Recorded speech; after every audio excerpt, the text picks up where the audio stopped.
வணக்கம். இலங்கை செய்திகளுடன் நான் ரோஷன். விரிவான செய்திகளுக்கு முன் தலைப்புச் செய்திகள். சஜித் பிரேமதாச எதிர்க்கட்சி தலைவர் பதவியில் இருக்கும் வரை அரசாங்கம் தான் இருக்கும் என்று மக்கள் கூறுவதாக அமைச்சர் சுனில் ஹந்துனத்தி தெரிவிப்பு. எதிர்க்கட்சியில் பேசியது வேறு, இப்போது பேசுவது வேறு. ஜனாதிபதியை கடுமையாக விமர்சித்து அஜித் பி பெரேரா. அருண் ஜெயசேகரவுக்கு எதிராக நம்பிக்கையில்லா பிரேரணையை கொண்டு வர எதிர்க்கட்சி தீவிரம் காட்டி வருவதாக தகவல். ஜனாதிபதியின் நற்பெயருக்கு சேதம் விளைவிக்கும் வகையில் சமூக ஊடகங்களில் பரவி வரும் காணொலிகள், படங்கள் தொடர்பாக விசாரணை நடத்துமாறு கூறி குற்றப்புலனாய்வு துறையில் முறைப்பாடு. தொடர்வது விரிவான செய்திகள்.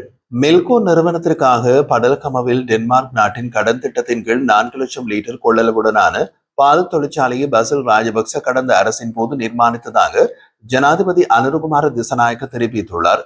இந்த நிறுவனம் தொடர்பான பணிகள் இன்னமும் முழுமையாக முடிக்கப்படவில்லை என்றும் தற்போது அதனை சுற்றியுள்ள சுயாதீன கணக்காய்வு ஆரம்பிக்கப்பட்டுள்ளதாகவும் அவர் நாடாளுமன்றத்தில் நேற்று உரையாற்றும் போது தெரிவித்திருந்தார். தற்போது மெல்கோ நிறுவனத்திற்கு தினசரி 2,80,000 லிட்டர் பால் கிடைக்கின்றது. அதில் திகண்ண, பொலனரவு மற்றும் அம்பேவல ஆகிய தொழிற்சாலைகளுக்கான தேவையை பூர்த்தி செய்த பிறகு சுமார் 50,000 லிட்டரை மீதமாகின்றது. இந்த அளவு பாலால் 4 லட்சம் லிட்டர் கொள்ளளவுடைய தொழிற்சாலையை எவ்வாறு இயங்கும் என்ற கேள்வியினை அவர் எழுப்பினார். இதே போன்ற தவறான திட்டங்களே கடந்த அரசின் கீழ் உருவாக்கப்பட்டன. எனினும் நான் மெல்கோ நிர்வாகத்துடன் பேச்சுவார்த்தை நடத்தி தேவையான நிதியை வரவு செலவு திட்டத்தில் ஒதுக்கி தருவதாக உறுதியளித்துள்ளேன் என்றார். மெல்கோ ஊழியர்கள் அதற்கு எதிராக கோபம் கொண்டாலும் பரவாயில்லை. படல்கமவில் உள்ள தொழிற்சாலையை இயங்க செய்வதற்கான நடவடிக்கைகளை நாங்கள் மேற்கொள்வோம். அங்கு நிறுவப்பட்டுள்ள இயந்திரங்கள் மதிப்பு மிக்கவை, அவை வீணாக கூடாது. திட்டத்தை இடைநிறுத்த முடியாது. அது நாட்டின் பொருளாதாரக்கு தீவிர பாதிப்பை ஏற்படுத்தும். கடந்த அரசாங்கத்தினால் ஆரம்பிக்கப்பட்ட திட்டங்களை எதையும் கைவிடாமல் பொருளாதார இலக்குகளை கருத்தில் கொண்டு அவற்றை முன்னெடுத்து செல்ல உள்ளோம் என்றும் ஜனாதிபதி தெரிவித்தார். அதே நேரம் ஜனாதிபதி அனுருகுமார திசநாயக்க நாடாளுமன்றத்தில் உரையாற்றிய போது பயங்கரவாத தடுப்பு சட்டத்தை ரத்து செய்வதும் நிகழ்நிலை காப்பு சட்டத்தை திருத்துவதும் அரசாங்கத்தின் முக்கிய நோக்கமாக இருப்பதாக தெரிவித்தார். அவர் உரையில் மேலும் கூறுகையில், எங்களது நிலை தெளிவாகவே உள்ளது. பயங்கரவாத தடுப்பு சட்டம் நாட்டில் நீக்கப்பட வேண்டும். நிகழ்நிலை காப்பு சட்டம் முக்கியமான திருத்தங்களுக்கு உட்படுத்தப்பட வேண்டும். நாட்டில் பல ஆண்டுகளாக தீர்வாகாமல் உள்ள கொலைகள் மற்றும் மறைக்கப்பட்ட குற்றங்கள் முழுமையாக விசாரிக்கப்பட வேண்டும். அத்துடன் GSP+ வர்த்தக சலுகை தொடர்பாக ஐரோப்பிய ஒன்றியத்துடன் தொடர்ச்சியான பேச்சுவார்த்தைகளில் ஈடுபட்டு வருவதாகவும் ஜனநாயகமும் மனித உரிமைகளும் நிலைநிறுத்தப்படுவதை உறுதி செய்ய அரசாங்கம் முழுமையான பொறுப்பு ஏற்றுள்ளதாகவும் தெரிவித்தார். சஜித் பிரேமதாச எதிர்க்கட்சி தலைவர் பதவியில் இருக்கும் வரை வழிகாட்டி அரசாங்கம் தான் இருக்கும் என்று மக்கள் கூறுவதாக கைத்தொழில் மற்றும் நிறுவன மேம்பாட்டு அமைச்சர் சுனில் ஹந்துனத்தி தெரிவித்தார். இதன்போது அவர் கூறுகையில், எதிர்க்கட்சி தலைவர் சஜித் பிரேமதாச கார்ட்டூன் திரைக்கதையில் வரும் சௌ போன்றவர். அவருடைய ஒரே வேலையை எதையும் செய்யாமல் வேண்டாம் என்று சொல்வதுதான். அதனால் சஜித் தலைவராக இருப்பவரே அடுத்து எப்போதும் வழிகாட்டி அரசாங்கமே இருக்கும் என்று மக்கள் சொல்கின்றார்கள். நாங்கள் நாட்டில் பல தொழிற்சாலைகளின் முன்னேற்றங்களை ஏற்கனவே துவங்கியுள்ளோம். மேலும் 19 புதிய தொழில் திட்டங்களை தொடங்கவிருக்கின்றோம். இவை ஆயிரக்கணக்கான வேலை வாய்ப்புகளை உருவாக்கும். சுற்றுலா தொழில்கள் மற்றும் பொழுதுபோக்கு நடவடிக்கைகளுக்கு பயன்படாத தொழிற்சாலைகளுக்கு பொருத்தமான நிலங்களின் பட்டியலை அரசாங்க அதிகாரிகளிடம் வழங்குமாறு தெரிவித்துள்ளோம் என்றும் குறிப்பிட்டார். ஜனாதிபதி எதிர்க்கட்சியில் இருந்த போது எடுத்த நிலைப்பாடுகள் தற்போது முற்றிலும் மாறியுள்ளதாக சமகால ஒழுங்கு பிரச்சனை கொண்டு எழுப்பிய நிலையில் நாடாளுமன்ற உறுப்பினர் அஜித் பி பெரேரா கடும் விமர்சனங்களை மேற்கொண்டிருந்தார். நாடாளுமன்றத்தில் உறுப்பினர் முஜிபுர் ரஹ்மான் உரையாற்றும் போது இந்த ஒழுங்கு பிரச்சனை எழுப்பப்பட்டது. அப்போது பேசிய அஜித் பி பெரேரா, ஜனாதிபதி நாடாளுமன்றத்தில் ஒரு கருத்து பேசுகின்றார், வெளியில் முற்றிலும் வேறொரு கருத்தை தெரிவிக்கிறார் என்று, இது பொய்மை செயல் என்றும் தெரிவித்திருந்தார். அடுத்து உரையை தொடர்ந்த முஜிபுர் ரஹ்மானும் ஜனாதிபதி என்று கூறும் கருத்துக்கள் எதிர்க்கட்சியில் இருந்த போது எடுத்த நிலைப்பாட்டுக்கு எதிரானவை. அவர் உண்மையை கூற வேண்டும். முன்னைய கொள்கையிலிருந்து அவரது நிலைமை மாறியுள்ளது. அவர் சோசலிசம் மறுத்து இப்போது எங்களுடைய கொள்கையினை ஏற்றுக்கொண்டிருக்கின்றார். இது வரவேற்கத்தக்கது. இருப்பினும் அவரது பேச்சுக்களில் பல பொய்கள் அடங்கியுள்ளன. பொருளாதார தடைகளை நீக்க வேண்டிய நேரம் இது என்று குறிப்பிட்டார். 2012ஆம் ஆண்டு அனுப்பப்பட்ட சுப்ரீம் ஷாட் செயற்கைக்கோள் தொடர்பாக பிரதமர் ஹரணி அமரசூரிய நாடாளுமன்றத்தில் சமர்ப்பித்த தரவுகளில் சில தவறான தகவல்கள் இருப்பதாக அமைச்சர் வசந்த சமரசிங்க தெரிவித்துள்ளார். நாடாளுமன்ற அமர்வில் கலந்து கொண்டு உரையாற்றும் போது அவர் மேற்கண்டவாறு கூறினார். அவர் தொடர்ந்து கூறுகையில், சுப்ரீம் ஷாட் செயற்கைக்கோள் தொடர்பாக பிரதமர் அவருக்கு கிடைத்த தகவல்களை அப்படியே கொண்டு உரையாற்றியிருக்கின்றார். பிரதமர் வழங்கிய தகவல்களின்படி சுப்ரீம் ஷாட் நிறுவனம் ஈட்டிய வருமானம் குறித்து செயற்கைக்கோள்களால் ஈட்டப்பட்டதாக தவறாக புரிந்து கொள்ளப்பட்டுள்ளது. 2012ஆம் ஆண்டு அந்த நிறுவனம் ஒரு செயற்கைக்கோளை ஏவுவதற்காக 12 பில்லியன் ரூபாய்களை பெற்றுள்ளது. ஆனால் அந்த பகுதி 2014-2015 கணக்கியல் பதிவுகளில் இல்லை என்று தெரிவித்துள்ளார்.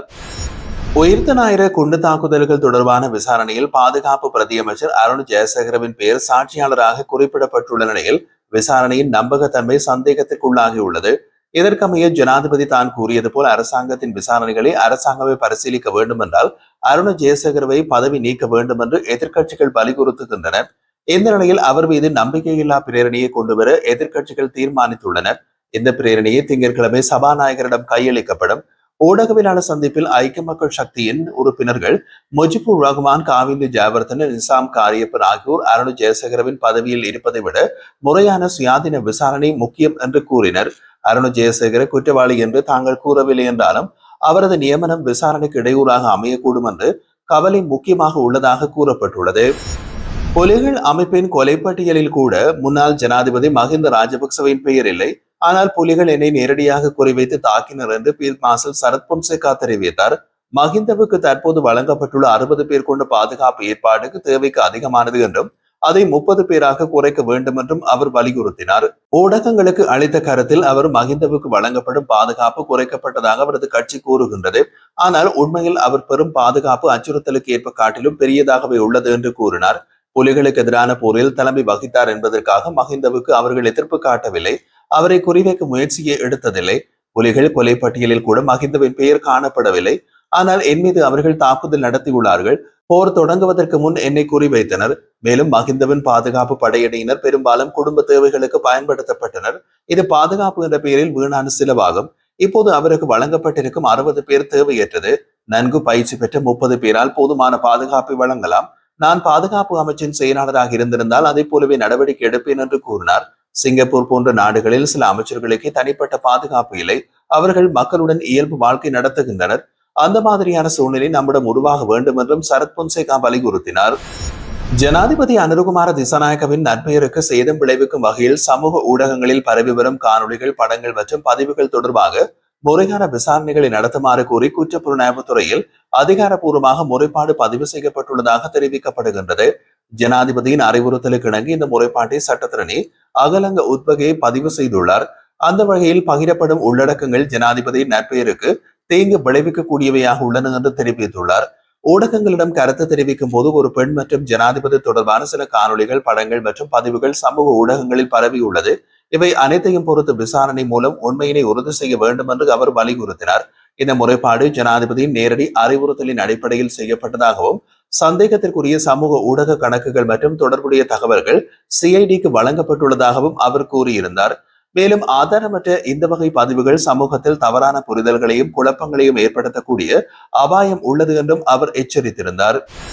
கட்டுநாயக்கா விமான நிலையத்தில் அமைக்கப்பட்ட சிறப்பு கவுண்டரின் மூலம் கடந்த 2 நாட்களில் 120 வெளிநாட்டவர்களுக்கு தற்காலிக ஓட்டுநர் அனுமதி பத்திரம் வழங்கப்பட்டுள்ளது. இந்த விசேட ஏற்பாடு இலங்கைக்கு வருகை தரும் சுற்றுலா பயணிகளுக்கு வசதியாகும் வகையில் அறிமுகப்படுத்தப்பட்டுள்ளது என்று மோட்டார் போக்குவரத்து ஆணையாளர் நாயகம் கமல் அமரசிங்க தெரிவித்துள்ளார். அவரது விளக்கத்தில் சுற்றுலாவை ஊக்குவிக்கவும் வெளிநாட்டு பயணிகள் எதிர்நோக்கும் சிரமங்களை குறைக்கவும் பல நாடுகளில் இதுபோன்ற நடைமுறையில் உள்ளது. இந்த நிலையில் இலங்கையிலும் 24 மணி நேரமும் செயல்படும் இந்த வசதி உருவாக்கப்பட்டுள்ளது என்று குறிப்பிட்டிருந்தார். இந்த நேரத்தில் முச்சக்கர வண்டிகள் மற்றும் கனரக வாகனங்களுக்கு ஓட்டுநர் அனுமதி பத்திரம் வழங்கப்படாது என்றும் அவ்வாறான கோரிக்கைகள் நிராகரிக்கப்படும் என்றும் அவர் தெரிவித்திருந்தார்.